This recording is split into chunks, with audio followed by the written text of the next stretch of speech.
Hey guys, welcome back to our second video, and I don't know why this is not in full screen because it was just a minute ago.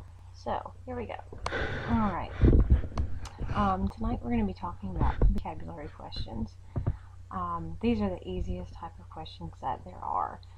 There's not a whole lot that you need to remember about them because they're pretty straightforward, and I don't think that you should have a whole lot of trouble separating the strategies that we've used in class for vocabulary from the strategies that you'll need to use in the test. First thing you need to remember is that if they ask you a word that you actually don't know the meaning of, don't panic about it. The test people really actually do that on purpose, because the test is not about how much vocabulary you do or do not know. It's about whether or not you can use things that we've been learning all year, like context clues, like your stems, like prefixing suffix analysis, whether you can use those things to analyze what the word means. So they don't want to know how many big words you might know. They want to know if you've got the strategies to figure out what the text says, based on what the text says and what you already know, what that particular word means. The biggest thing is not to forget everything that we've done through this entire year, because every time you've done the word within the word sentences, you've been practicing this exact same strategy. All you have to do is figure out the meaning, choose the meaning that's closest to what you've figured out. Okay, in a vocabulary question, everything you need to find the answer is in the question stem itself. The question is probably going to say something like, what is the meaning of this word in paragraph whatever? And so it tells you what words you need to be concerned with, and it tells you where it's located. The word is probably either going to be underlined, italicized, or bolded in the question stem, and it may be that way in the passage too. If the word itself is not marked, then the paragraph will definitely be. So it shouldn't be hard for you to find it. And the one thing that is absolutely necessary is that you absolutely must go back and reread the passage to find where the word is at. At the bare minimum, you need to reread the paragraph that the word is mentioned in. If at the end of that paragraph you still don't know exactly what it means, you might need to look for clues in the paragraph above or the paragraph below. But the rereading, not optional. Even if you think you know what it means, it may be a multiple meaning word, in which case you need to use your context clues to figure out what the meaning is in this particular instance. Don't go with prior knowledge. Don't go with what you think you know based on the stems. You must look at the context. And finally, there are a list here of different types of context clues that you may find in a passage. There are synonym clues, antonym clues, example clues, description clues, definition clues, and cause and effect clues. You need to be familiar with all these types. So you may see any one of these for a vocabulary question. You may see more than one of these for a vocabulary question. But what I want you to really try and do is to count vocabulary questions as money in the bank, because you guys know how to do vocabulary. You should not miss any vocabulary questions.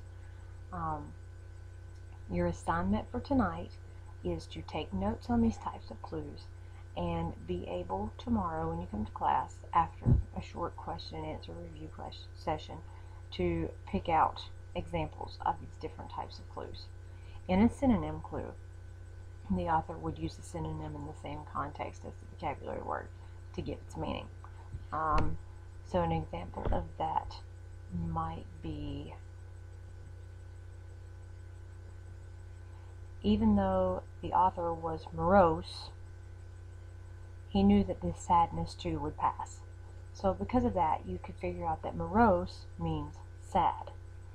Number two, if it's an antonym clue, that means that the author uses an opposite word, so you can kind of figure out by contrasting the word that you're looking for with its antonym. So Hester was ecstatic that we had broccoli and shrimp poppers for lunch, but Hector was disgusted.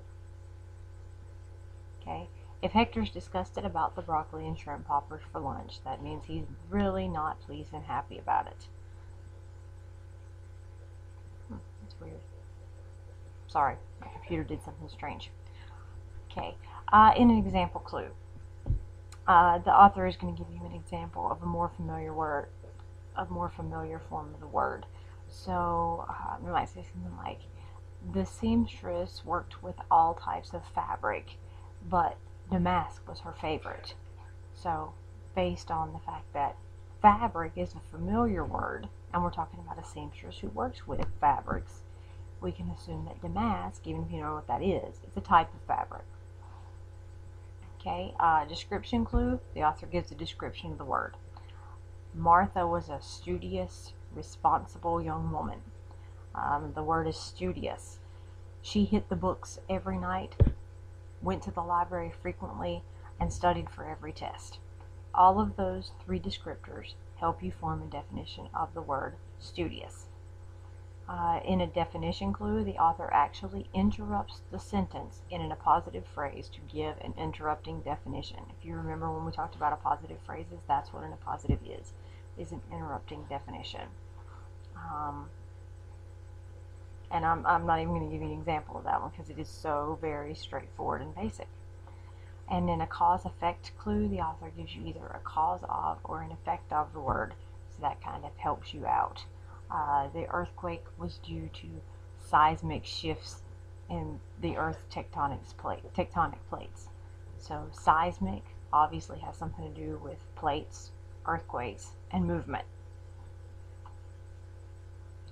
Alright, so please take notes on these types of context clues.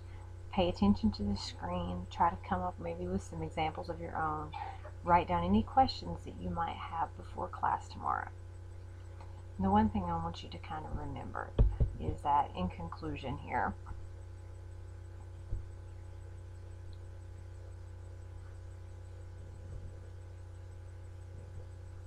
on the vocabulary, it's money in the bank. You will do just fine. Even if you don't realize it, your vocabulary has grown so much this year compared to what it was last year. It should be leaps and bounds above. They're not going to ask you questions about words like circumspect, pedagogue, necropolis, all of which you've had before. So just don't forget everything that we've done this year. Don't forget what we've done with word within the word, and you will absolutely do fine. And at the end, you can say, thanks, Michael Clay Thompson. All right, I'll see you guys tomorrow.